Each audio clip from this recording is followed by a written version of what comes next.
Good afternoon. Can everybody hear me? Hey, how's it going, Terry? I got you now. Hey, Rob. Doing well, thanks. How you feeling? You doing Doing good? good. Yeah, we're healthy in this household, so can't complain. All right, awesome. CC, are you there? I am, but only for the briefest of moments. Okay, you doing okay? I'm great. Thank you so much for asking, Terry. All right, and I guess you're the host of all of these? I am not. You're the host. I just made you the host. You should have gotten a pop-up on your screen saying you are now the host. Okay, awesome. All right, so we'll get together and try to get some more of these on our schedule for 1 hour classes. Yeah, absolutely. This will be awesome. Thank you so much for your help in getting this started for both of you. You're welcome. I did invite Carrie, and she is supposed to be taking over the first 5 minutes as soon as she joins. And beautiful. hopefully somebody else. Right now, I don't see any other agents. Well, I just did a quick Facebook Live reminder of this class and of our happy hour this afternoon. So getting that, using all of our channels. All right, awesome. Hey, how did the Facebook karaoke thing or the karaoke thing go Saturday night? That sounds like fun. Yeah, Rachel, that was Rachel's. She was just doing that for her friends, and I hijacked it. Yeah, okay. Shared it out to all of us. It was a lot of fun. We had some folks from connections of mine from real estate from other states even join in and just have fun. We ended up going for a good 3 hours. Some of it singing and some of it just talking back and forth, and it was a really good time. Wow. A really good time. So you go onto YouTube karaoke and then you each take turns doing that? Absolutely. Okay. Yeah. So whoever's chosen the song, they share the screen, and it'll play the music through and show the words, and everybody can sing along. So it turns into kind of a group sing along karaoke. All right, awesome. CC, thank you so much. Hey, Carrie. Hey, how are you? We're doing good. We're waiting for some agents to join us right now. As you say, it's Rob and myself, and CC will be getting off here shortly. The call. Sounds good. So, are you staying healthy? Everybody in the office good? We are good. So far, so good. We're the only ones here today. Yeah. Did you have any closings today? What's that? Did you have any closings here today? Not in person. No. We've been doing some mail-aways and some power of attorneys, so we're moving as much as possible to be remote. And some wires, for which I'm grateful. Wires, yeah. Yes, that's always good. Getting paid is good for everybody. Yeah, I got 2 from y'all today, so I could get some folks paid. CC, does that work out good for you, even though they're in-house, just to still set up a wire transfer? Yeah, it does. It gives the agents confidence, even with McNaught being right in the building. It gives the agents confidence that their money is making it from the attorney to me in a more timely and efficient manner, because so many of them, the attorneys will only snail mail, and that takes up to 10 business days in some cases. So it really speeds up the process and gives the agents a lot of confidence. Awesome. So Right. I'm happy to do it. Yay. Well, and it's helpful for us because we have like limited hours, although we have been here most of the day for most days so far, but we'd hate for someone to swing by and nobody be here to pick it up, you know. Exactly. Your agents are easier because it's all in-house, but in general, that's kind of what we're trying to eliminate, is having to have people drive around picking up checks if they can avoid it. Right. Are the lenders okay with doing the POAs for right now? Some of them are. Have you guys had any blatant no's from any lenders? Yeah. Some of them aren't. Remember, always let me make that case too, because sometimes they're okay might help. with the mail away. Yeah, so we're doing like the mobile notary service with the mail away option. Is also an option. It costs more money, but where we can set up the mobile notary, go to people's houses. So some people are preferring that. Okay. All right, very good. Looks like we've got Chris Conrad's joined us. Hey, Chris, can you hear us?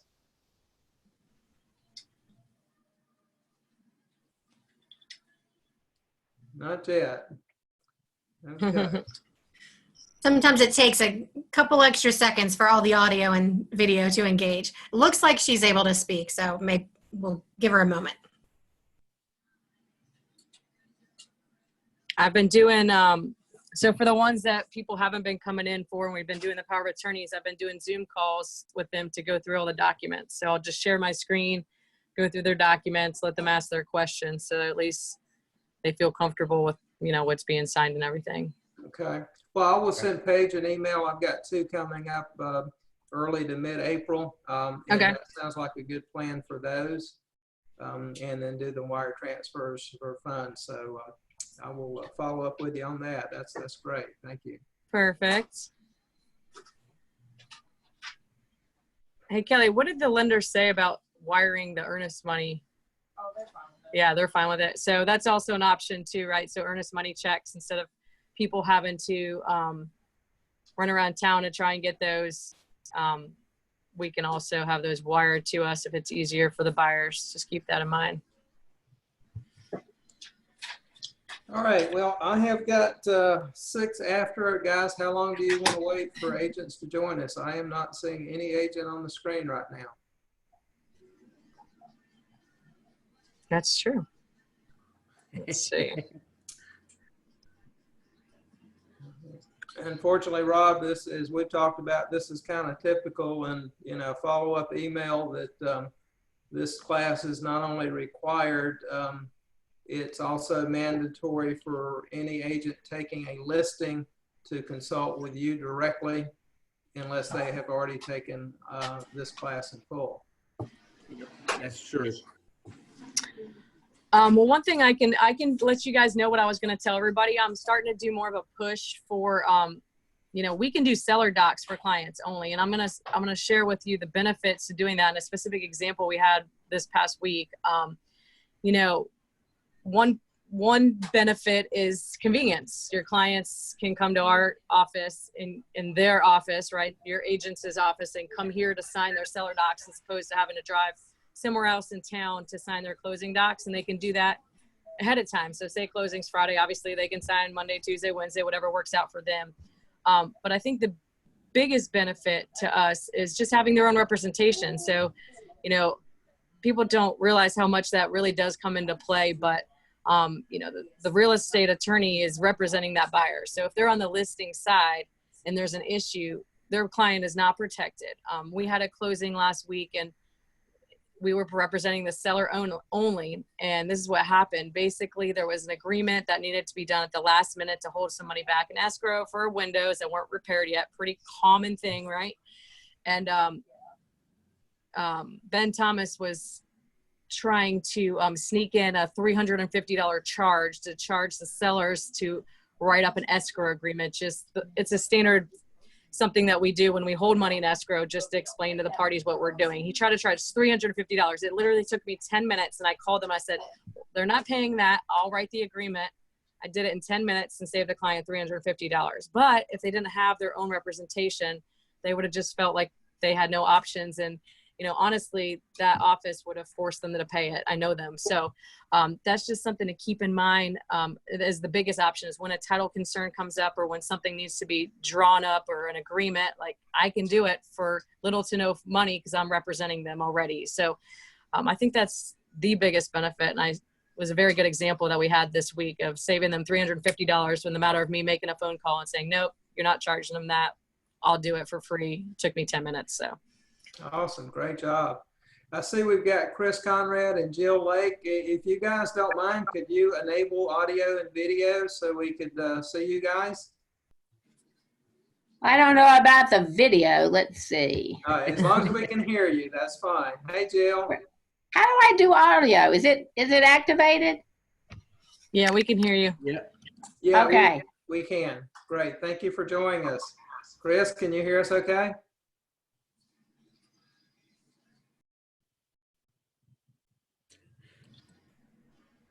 Chris, if you hold down your space bar, you should be able to unmute yourself so you can speak and talk to us.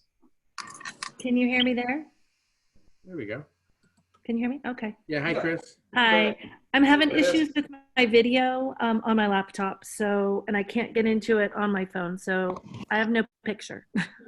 All right. No problem. We'll go ahead and let Carrie do her little introduction on the crisis that we're facing and what they can do on the real estate attorney end to get us closed and answer some questions. And we'll let her go and get into some listing questions and answers. Hey guys, welcome. I don't know if you caught the tail end of what I was explaining earlier, but I just wanted to give an update to everybody. Since this was a listing call, we were talking about how we as the firm can help your listing side clients, not just your purchase clients. So we recommend considering having separate representation for your sellers. And there's a couple of good reasons to do that. One being convenience for your clients. So they don't have to sign according to the other attorney's calendar and schedule, and they may be charged if they want to come a different time. You know, if we do the seller docs, they can come by here in-house, you know, a few days before their closing, sign their documents at their convenience. Tends to work out a little bit better for scheduling purposes. And then, like I mentioned earlier, you know, the attorney who processes the closing legally represents the buyer. They don't represent the seller. So what happens is when you just go along with the attorney who's processing the closing for your sellers, you know, they're going to get charged excess fees that they don't necessarily need to be charged. They're going to, if a title issue comes up, they don't have anyone to help them through that. Whereas if we represent the sellers, we can, you know, jump into any title issues, work on getting those corrected timely, and then so closing is not delayed. And then also the biggest part is any, you know, little things that need to be done. If we can do it, they won't be charged. I did a closing last week where the other firm tried to charge our sellers $350 for, which was a bogus fee for this agreement that took me 10 minutes to do. I called them. I said, I'm sorry, we're not going to pay that. I'll go ahead and write that agreement up. It took me 10 minutes or less, and I saved them $350, which they would have been stuck paying if they just went along with that attorney. So it's just something to keep in mind. And one thing I also like to point out is that other firm cannot charge like an admin fee to just, if they're not doing the documents. So in the seller info sheets that the firms will try and have you sign, they might try and commit the client to that, saying, if you use another attorney, we're still going to charge you $200 for processing. They can't do that. So just make sure your clients are looking at the forms and not committing to that on the seller info sheet, so that we can make sure they don't have to pay that. So just a couple things to point out for listing sides. Thank you. And our sellers are going to love us when we point those out too. So thanks. And then the last thing about what's going on right now with that, and I've put it out there a little bit with that COVID addendum that's out there. It doesn't really help sellers in a lot of circumstances. I can't see many benefits for it. So please don't encourage your sellers to just automatically sign that. It could be very detrimental to their time frames, and we don't know what's going to happen. So it could technically extend things a lot longer than needed from their side. So please make sure that if you're advising sellers that you have them read through each paragraph and understand what that implication looks like. It basically states that if something gets, you know, some part of the process gets interrupted, that, you know, the contract all the dates could be extended a certain amount of days, and just be mindful of what that looks like from your client's perspective, especially if you're in the good price points, because those good price points that are turning fast, there's no reason to commit to something more if you don't need to for your clients. So just be aware of it and don't just throw it out there. If buyers present it to you, make sure that you tell them they can call me and I'll explain it to them. Okay.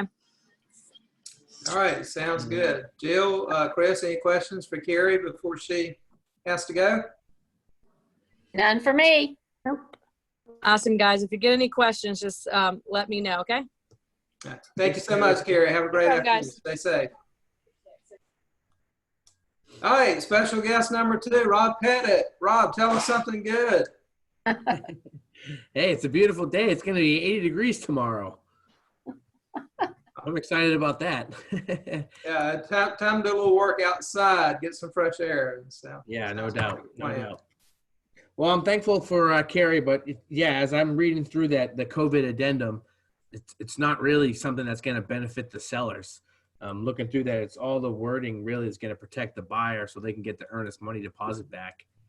So I'm sure the conversations with your sellers are unless they are buying a house as well. Then you're gonna. I really wouldn't suggest having your seller really sign that unless it's brought to them by the other buyer's agent. Then of course, just having that conversation with them, going over that, making sure that they understand each paragraph. I think that's really important. As far as anything else, let's see. The listings are still going on. People are still showing properties here out in Iredell County. I got a couple of calls from a few of the new agents saying, "Can I still show properties in Iredell?" And as of right now, yes, they could. And someone, I know Tommy Maddox just got a listing too. So things are going on. Things are happening. Awesome. That's very good.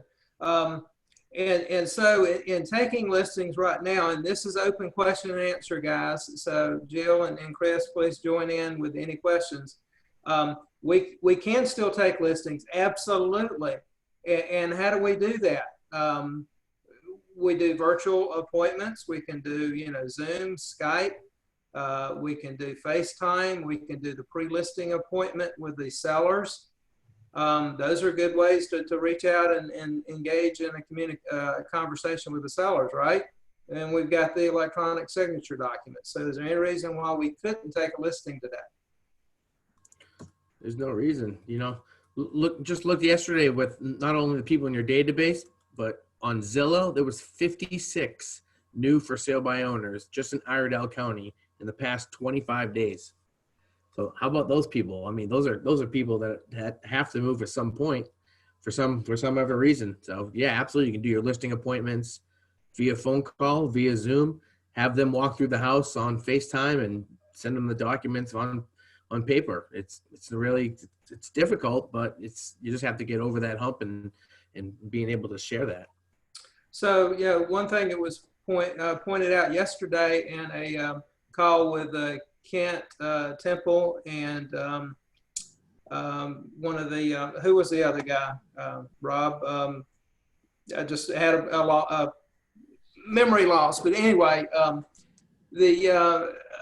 listings. There are certain things like photographs. We need photographs. Hey, the seller can take the photographs for now.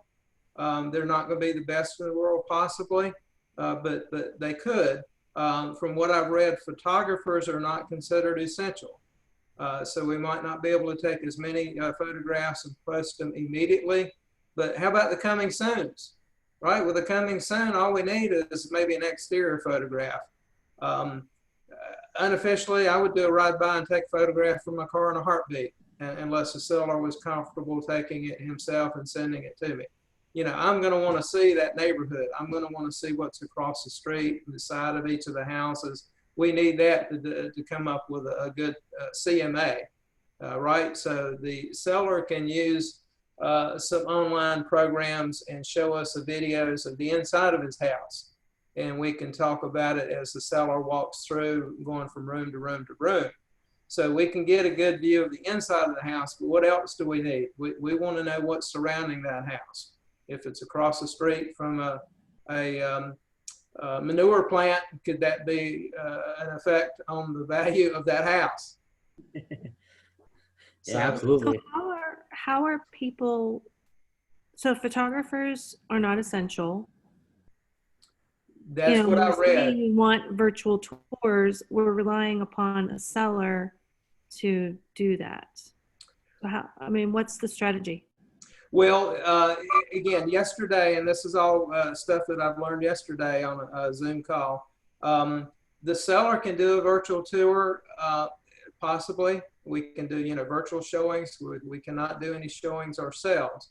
But if the seller does a virtual tour for us for a prospective buyer, what we're going to ask the seller to do is, Mr. and Ms. Seller, will you please mute and let me do the talking? You show us the rooms, you walk through the house, you show us the yard, et cetera, et cetera. But so you don't say anything that could affect motivation or price of your home. Let me do the narration. Let me do all the talking with the prospective buyer. But yes, I can still get your home sold. And I personally, and this is true, you guys can certainly use my name if you want. I'm sure some other agents have done the same. I have sold a house in that way before. To an out-of-state client. Houses go very quickly. I did a virtual tour on FaceTime. I walked outside. I showed them what's across the street. I showed them all views of everything they could possibly see from their yard. They were very excited about it, gave me the green light to write an offer to purchase, flew down a week later as soon as they could get down here. And they said, yes, Terry, this is everything you showed us. Thank you. Yeah, we do want to proceed. So they're still having your due diligence contract. So there's no reason why you can't write an offer day one from a virtual tour and give them a week or 2 weeks to get down here and view it in person and still get everything done that you need to do in the buying process. Well, I understand that. And I mean, we keep saying we'll do a virtual tour, do a virtual tour. However, if the only thing we can use to now mark a new listing, the only thing we can use to market a new listing is a seller's walkthrough of their home, that's really limiting. I mean, we don't have the professional photos, we don't have the drones, we don't have all these things that we would normally use to be able to market that home effectively. So is there any other strategy other than saying to a seller, walk through your house and take a video for me? Well, Rob, and feel free to correct me if you've heard anything different. If it's a vacant home, you're outside of Mecklenburg and Cabarrus County that doesn't have a shelter-in-place order. For example, I'm in Catawba County, Lincoln County. Those don't have shelter-in-place orders now, to my knowledge. I'm going to ask the seller permission to enter their house with protective gear in place. I have gloves, I have booties, I have a mask, and I am going to go ahead and take those pictures, and I'm going to get that home listed. I'm going to do that pre-interview What if you're online. in Mecklenburg County? I'll do that pre-interview online, but yes, you're right. You do need some pictures, but now as a coming soon, there are a lot of coming soons that you can go ahead and do now. Just take an exterior picture, more pictures to come.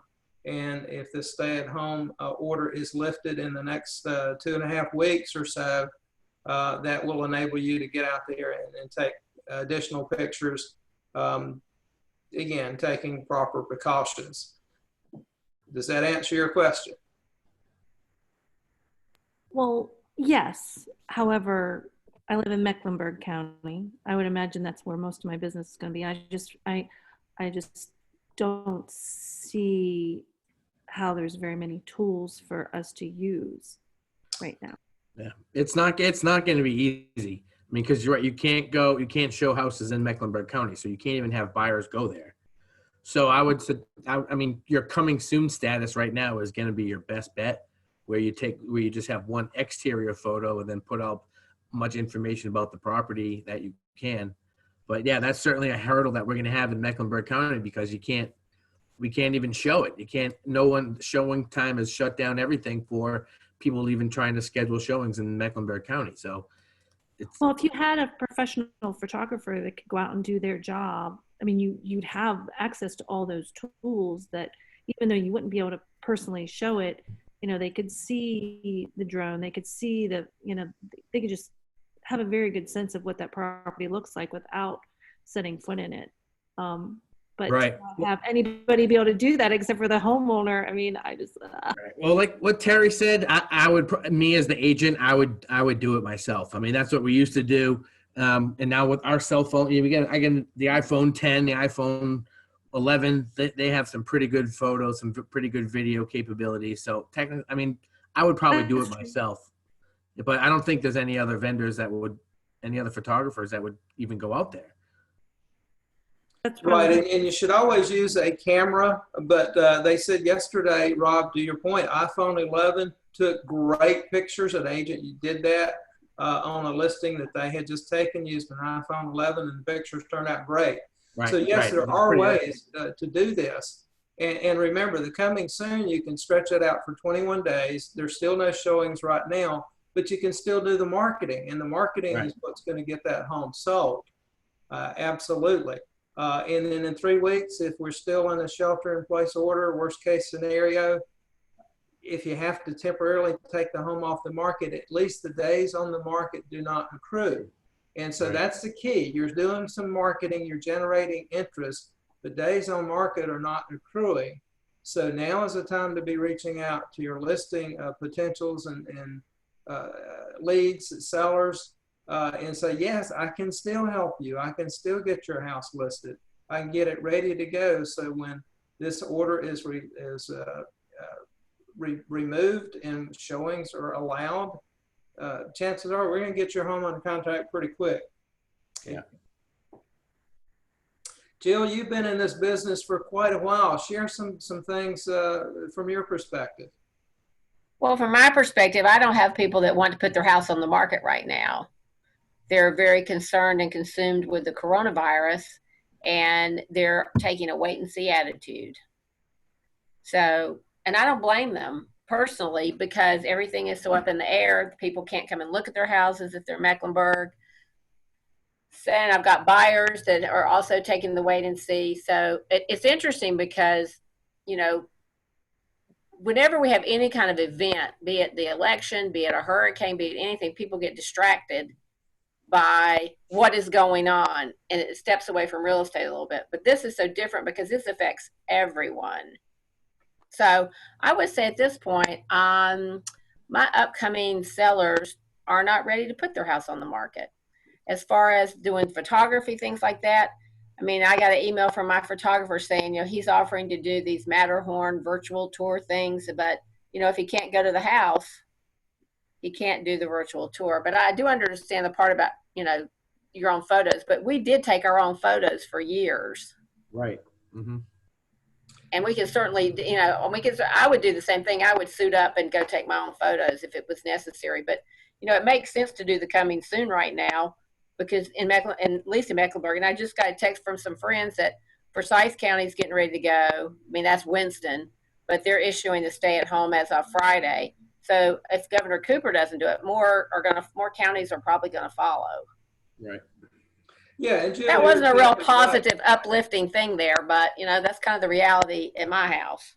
Well, no, Jill, I think you're exactly right. I mean, obviously buyers and sellers in some cases are wanting to wait till this thing subsides before they do anything. I did receive a message from a friend of mine in Florida inquiring about his family member buying a new home from Lennar and wanting my take on that. So here's the thing, new home sellers are still selling. They're doing the virtual tours and they're still selling, and you know, paperwork again can be done electronically. So let's not think that we can't do business. Right. We may just have to do that step back approach the coming soon. Again, work on the marketing. We'll have plenty of time to do that. Or set those appointments. Okay, let's set a tentative appointment for, say, April the 15th. Or I'm sorry. Oh yeah, I've got that. Yeah, I have that with one of my sellers. She wants me to come over, and I'm going, don't you have to stay at home and I have to stay at home? I said, we can talk on the phone all you want, but we might have to wait a little while to get together. But yes, you can still be having things in the pipeline. And, you know, my concern is the next wave of listings is going to be people that have to sell their house. Yeah, right. Because of the financial situation. Yeah, that's true. And then buyers that need to buy right away too, because again, job transfers, obviously they hadn't been able to travel for a while. So they've got a job transfer pending and they're going to need to buy something right away. So we certainly need to gear up to be ready to go full speed ahead when this thing is lifted. And unfortunately, we don't have a lot of the newer agents on this call right now. And the purpose of it is to make sure we understand how to fill out the listing form paperwork and the property disclosure and all the other addendum that are related to taking a listing on the house. So that was originally the purpose of this class. So we're kind of shifting and pivoting, as they say, to try to, you know, get something done today that's productive and answer questions for you guys. But when we do another one, we definitely want to concentrate on the paperwork. So when the newer agents go out and list the house, they have the knowledge they need to do it effectively and answer the questions from the sellers. And again, that's kind of the purpose. Well, I have a paperwork question. Fire away. After all these years, you know that drives me crazy with this paperwork. So do we have the last sheet that was put out with all the things that have to be included? Do we have an updated one, or when was the last sheet updated? Because I'm always worried I have the older sheet. You're talking about our file submission checklist. Yes, the file submission. Yeah, Jill, essentially it's the same thing. Obviously we're not doing dot loop, but it's the same thing. And in Command, it's laid out as required documents or conditionally required documents. Right. And so it's not everything that is a placeholder as shown on Command is a required document. And Rob, please clarify this for me. From what I understand, you know, agents, we want to keep copies of checks as an agent, but I'm not sure as a firm that it's wise for you to upload those checks to Command. Rob, what's your thought on that because of all the fraud that's taken place? Right. Well, I mean, good thing now that we don't hold earnest money deposits. So yeah, that's a good thing. But all checks should have the account number and the routing number all blacked out. That's right. That's just that next level of that's going to cover us if that gets uploaded. Because I mean, yeah, you have page 14 that's signed by all parties, or when you deposit the checks. I would still like a copy of the check, but just that's the new key is having that stuff blacked out. Now I understand the question about the file submission checklist, and that's been a question a lot of people have asked, and I know it's right on Command, but maybe I'll just create a form pretty much as mirroring exactly what's on Command, just so people can have that extra, if you just need that extra form to print out and have at your desk. That would be a good idea. It would be a good idea to do that because I use that sheet. I keep that in my folder and I check everything off and I date when I've submitted it. And then if I add things, I write them onto that sheet. So I use that sheet to keep my own records besides Command. So that would be good. Okay, let me create that. I can put something out there and then I'll send that up to everybody. That'll be our new file submission checklist. Okay, that really would be great because I like to keep my paper straight. Right, okay, fair enough.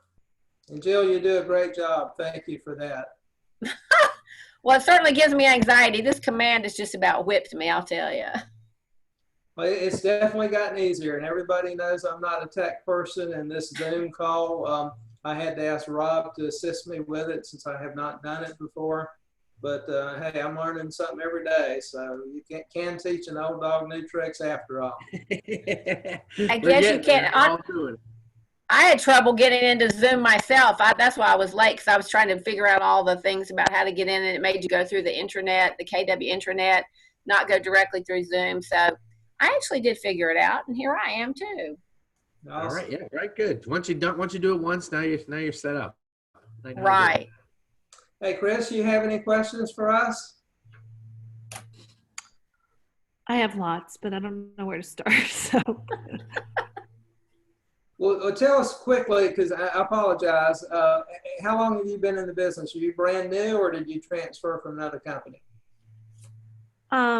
No, I transferred down from New Hampshire. I've been licensed for 11 years up there in Maine and New Hampshire. I just got my license down here in January, but I really haven't, I mean, obviously I haven't done anything with it. We just moved down here, full time like 10 days ago. So finally gotten rid of all my boxes, and I'm ready to kind of start focusing on things. It's just tough because like I don't know anybody down here, and so the things that I had thought that I would be doing to meet people and get going with, I can't do any of it. So I'm having to rethink everything, just like everybody else. I'm not any different than everybody else, but but one of the things that I've talked to, I think, Rob about is doing like a contracts class on a regular basis, because obviously I don't know this contract at all. And that was something that my last market center did, a weekly 1-hour contracts class, and they just went through all the different, they went through all the different documents throughout that time. And I just found that to be really helpful. Even as a more experienced agent, I would still go to contracts class and pick up something. So I thought that was really helpful. And Chris, I remember who you are now, so welcome down, and hopefully that move went smoothly for you.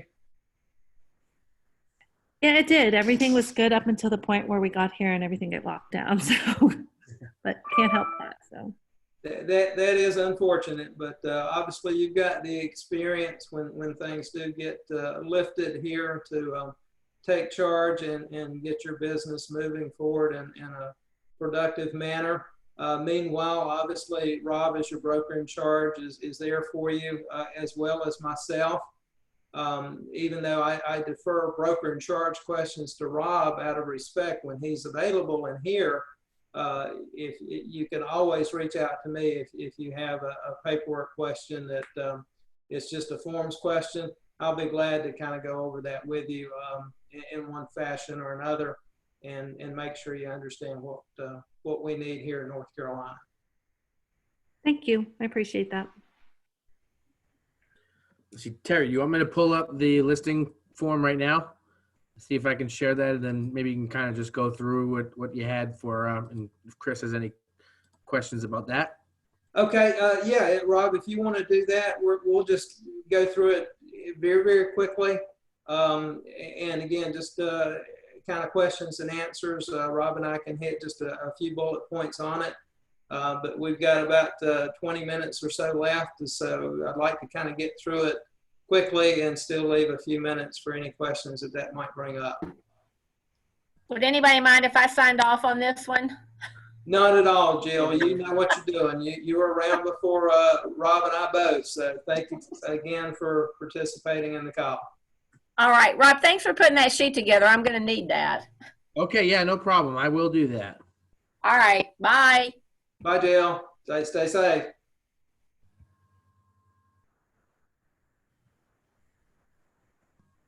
All right, see if I can get this thing up here.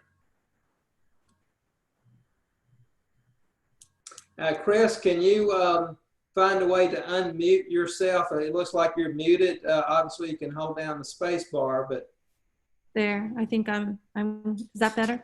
yeah, that's better. Awesome. So I have a copy of the right to sell listing agreement in front of me. What I like to do is just kind of make notes on it so I can reference it whenever I go to write one. I'm sorry, I didn't hear. What was your question again? Oh, no, I said I have a copy of the agreement in front of me. So I can Okay, make the notes. list right to exclusive right to list agreement. Yes. Does everybody, you see that up there now too, Terry? I see that, yes.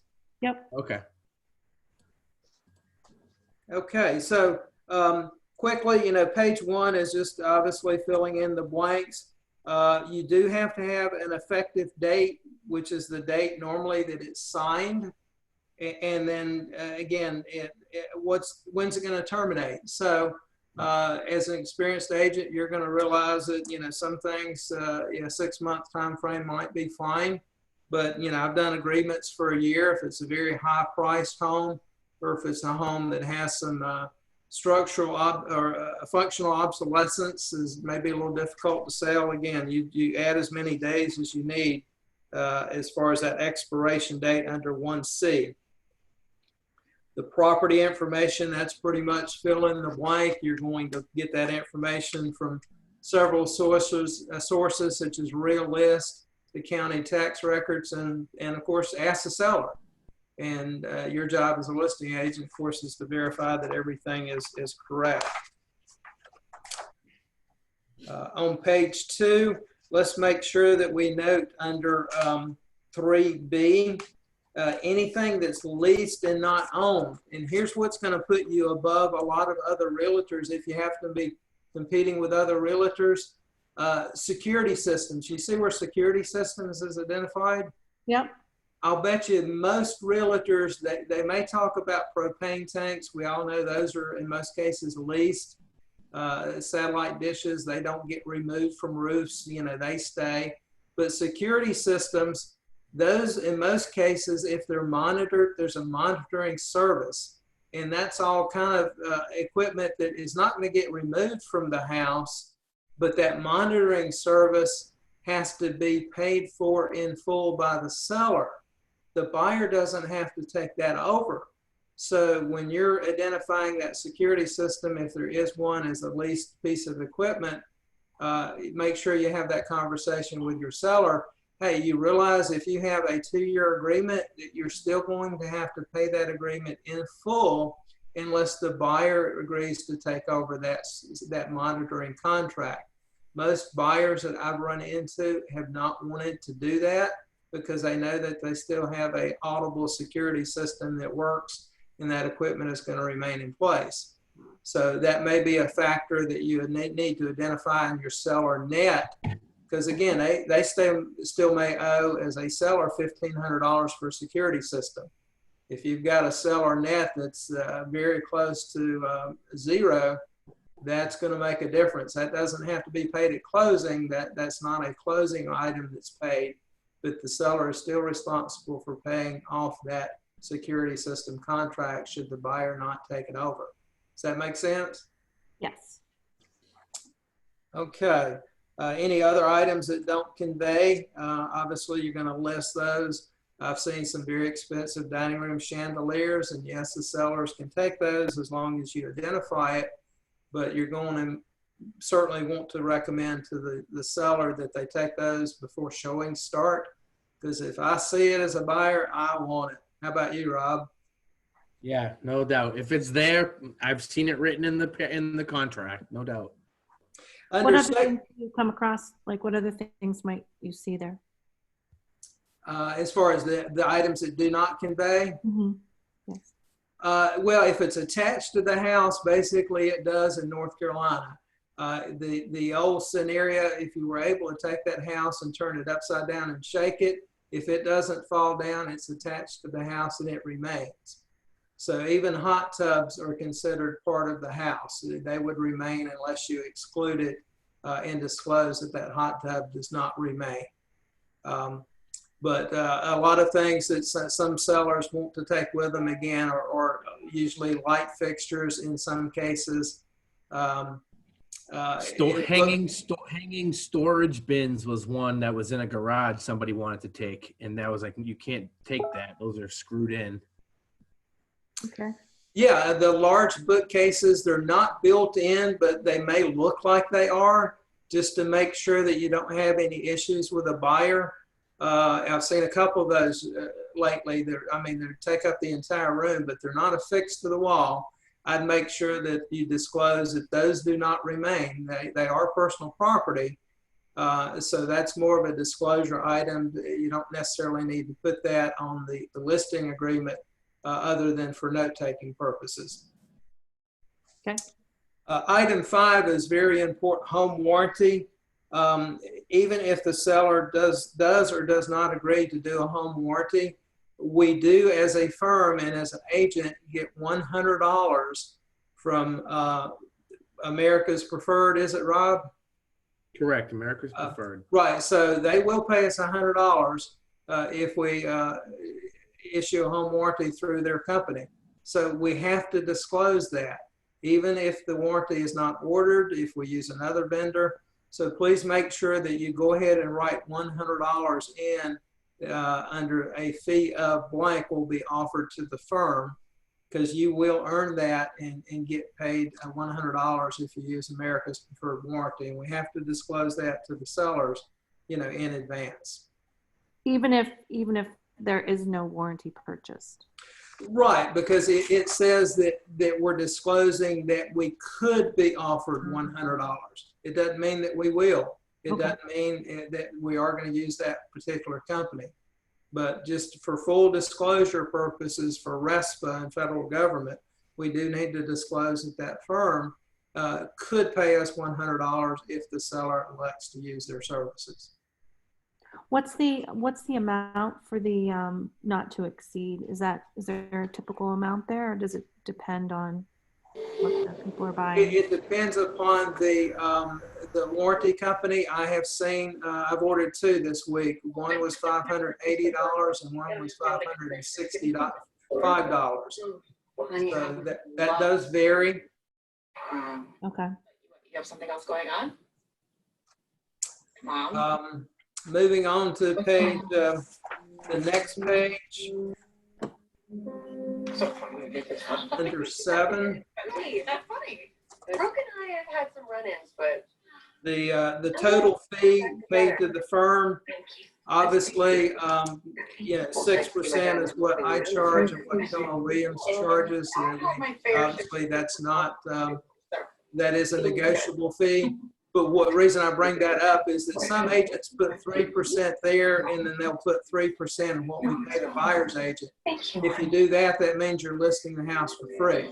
So make sure when you put under number 7, the total fee payable to Keller Williams would be whatever you charge, be it 6%, 7%, vacant land, 8 or 10%, whatever. So the total fee, and then on another page, you're going to disclose under section 8 what you pay to the buyer's agent, which is normally 3%. Okay. What's going on with her? Okay, on page 4, let's go to page 4 real quick.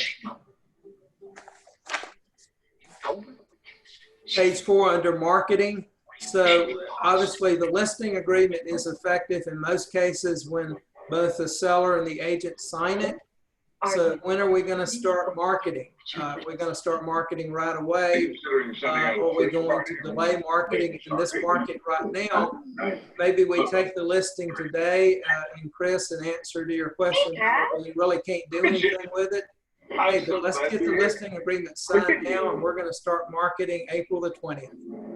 That's great. Put a sign in your yard, and I know she really what loves you it. need to do to get that Where thing is ready it? to go for April I 20th. thought I put it away. We can take that listing agreement right now.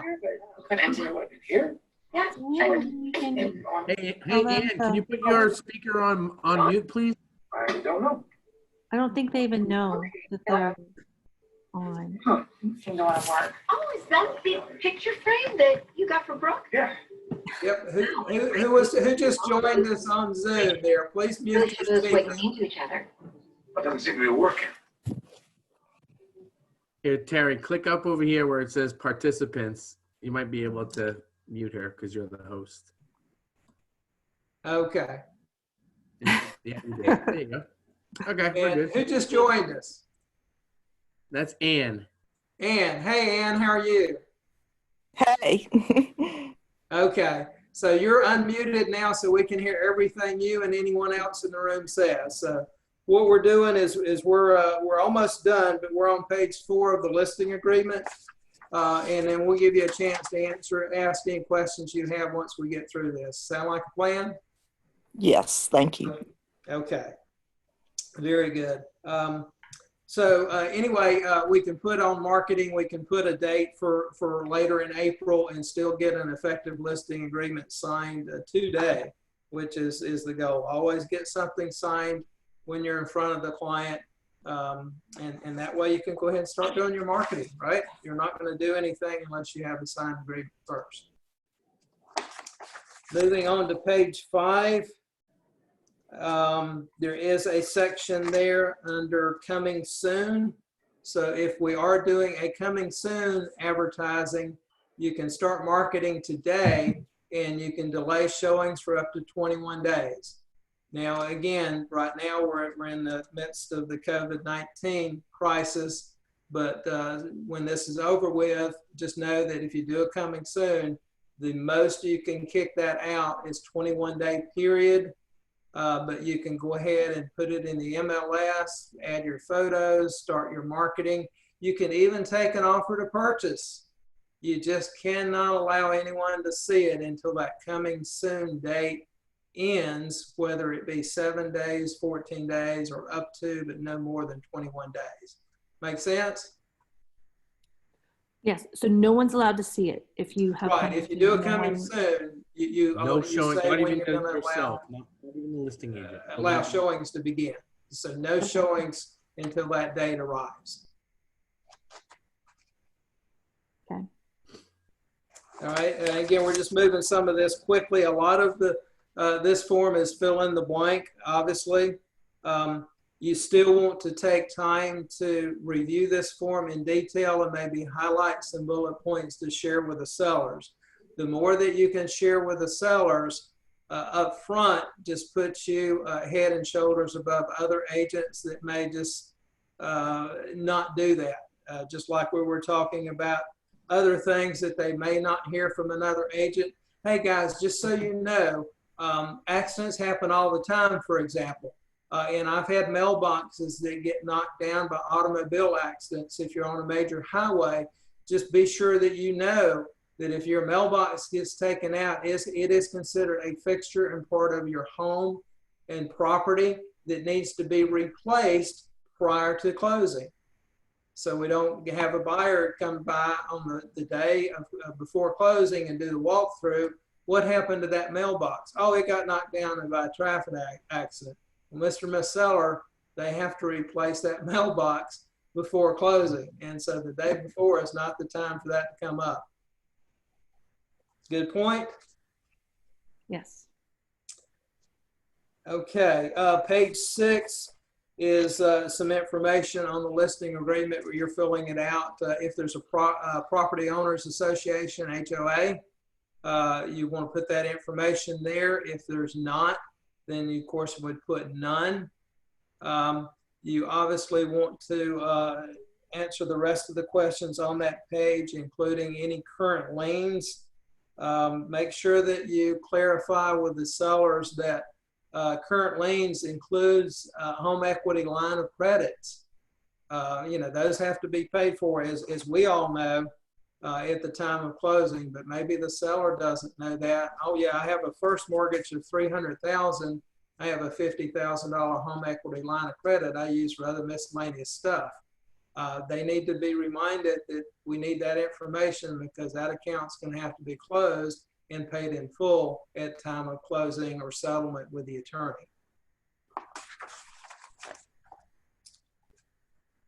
Page 7. The key on page 7 and about the middle of the page where it's talking about special assessments. When there's an HOA, obviously you always ask the seller about special assessments, but I take it one step further. I'm going to call the HOA myself, and I'm going to make sure there's no special assessments for repairing that pool before it opens in the spring or things like that. The seller may not have gotten the mail, or they may have thrown it away or just didn't know about that special assessment. But as agents, we're held to a higher standard. So we want to make that phone call to the HOA and make sure there's no proposed or special assessments. If so, we need to disclose those in our MLS remarks. Is all the information about the HOA, is that provided on another document or is that provided in the listing sheet? That's on this document, and it is on page 5, I believe. Let me just flip back on my side.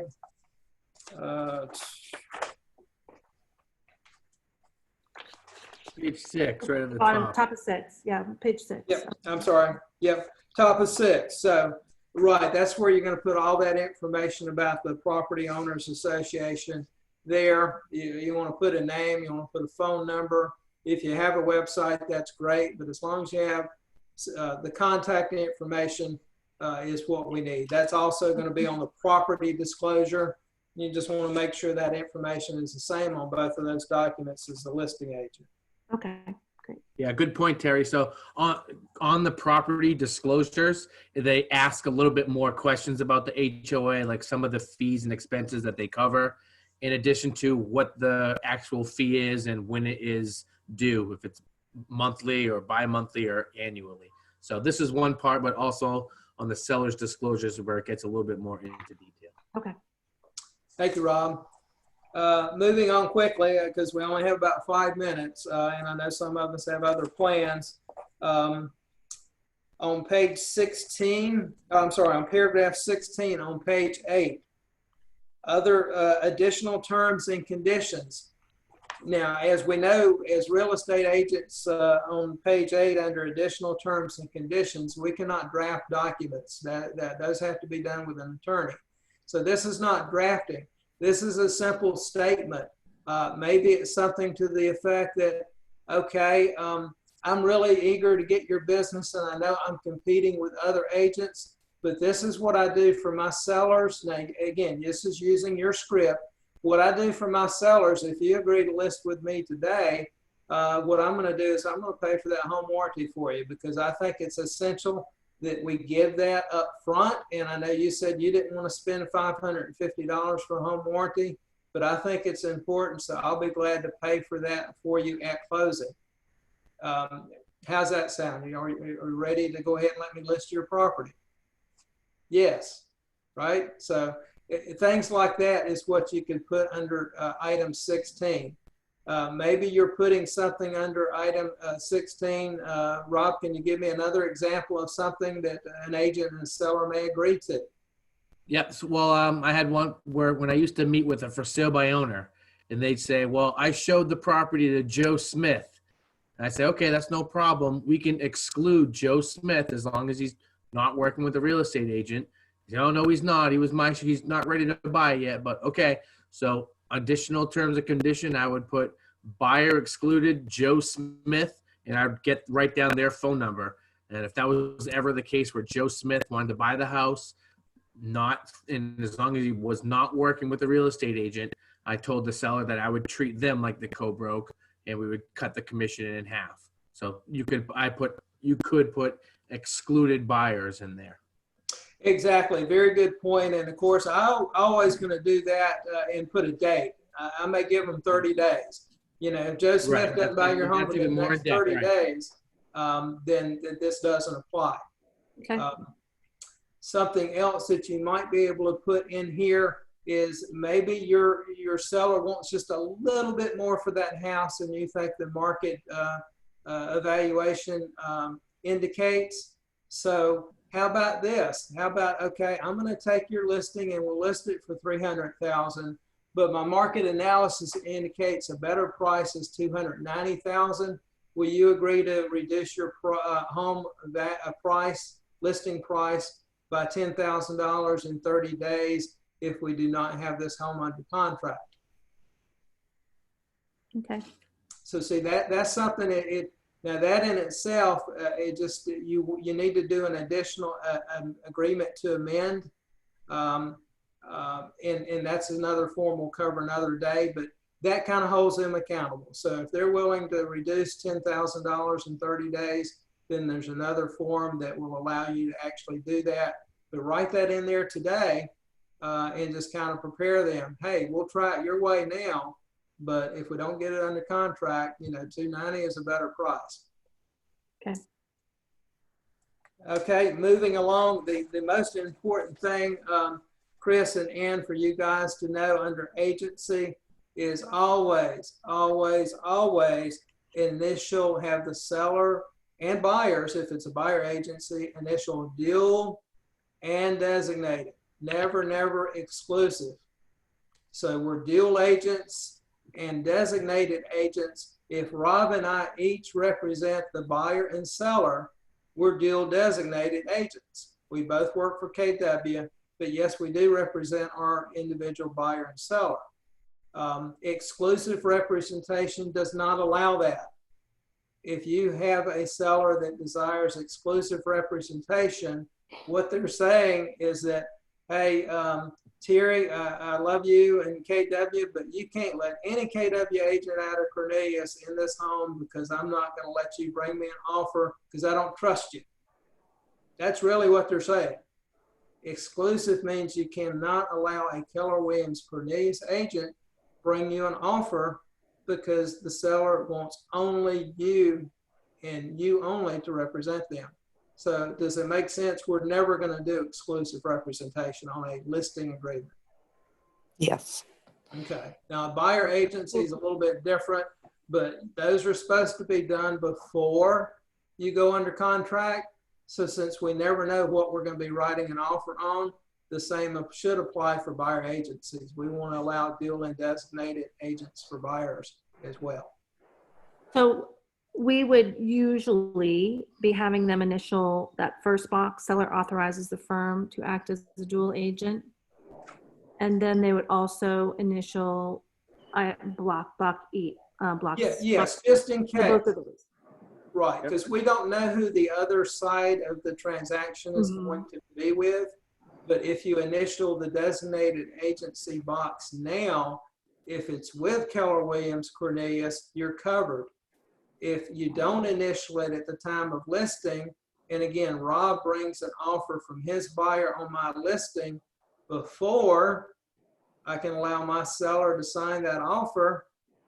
Rob is supposed to go by and have his client initial designated agency so he can represent his side, and same on my side as a seller and on a listing agreement. We both have to have that designated agent option initialed before we can turn that offer into a contract. Okay. So that's why we want to do it up front. Gotcha. The next page is a wire fraud warning. We do want to make sure that we cover that just briefly with the seller and let them know, please, you're only going to get wiring instructions from the attorney. You'll never get any instructions from me. If you do, please let me know right away, and do not respond to them because it is some type of a fraud. There's apparently North Carolina, because we're a big banking center, has had a lot of issues with fraud. Rob, I don't know of any fraud issues within our KW family, but still, we need to make sure we point this out. Yeah, definitely. That was the big topics in my BIC up and my general ed class as well, the wire fraud. So these warnings are on all the documents, our listing document, our buyer agency, the offer to purchase.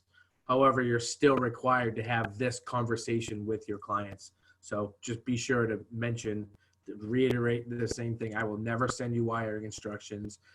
If that is the case, we must call and verify with an independent search, go on Google, find the attorney's number. Don't follow the instructions from the email. Take that next step level of confirming the wiring instructions, because once that money's gone, it's almost impossible to get it back. All right, last page. Guys, I want to thank you so much for agreeing me to be your marketing and listing agent on your home. Get them to sign and you're done. Now you're done with that form. There's a lot of other forms that we're going to go over that in other parts to this class. But for today, that is kind of the quick version of the listing form itself. Ann and Chris, do you have any other questions for Rob and I about this form until we can get the other forms classes scheduled? What's the firm license number? That is. Are you ready? You got it down? It's C as in Charlie, 18506.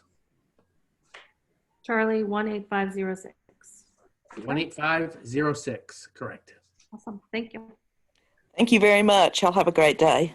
All right. Thanks a lot, Ann. We'll talk to you later. Take care, Bye-bye. Ann. Stay safe. Thank you. Have a good day. All right. Thank you, Terry. Good class. Thank you, Terry. We'll get You're on the welcome. schedule here for the next one coming up here soon. And we'll do one next week or once a week if that's going to help everybody.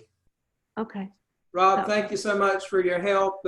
Yeah, let's just touch base and see what the calendar allows, and I can schedule another class in the next week or 10 days and go over part 2. Meanwhile, if you just kind of put that email out at some point that, guys, you got to participate in this or see you directly for authorization to list the house, because again, the newer agents they're missing out. Yeah, no doubt. Thank Okay, you for doing 10-4. Thanks, Terry. See you later, Chris. Have a good afternoon. All right. Thanks, guys. Y'all stay safe. Bye-bye. Bye-bye.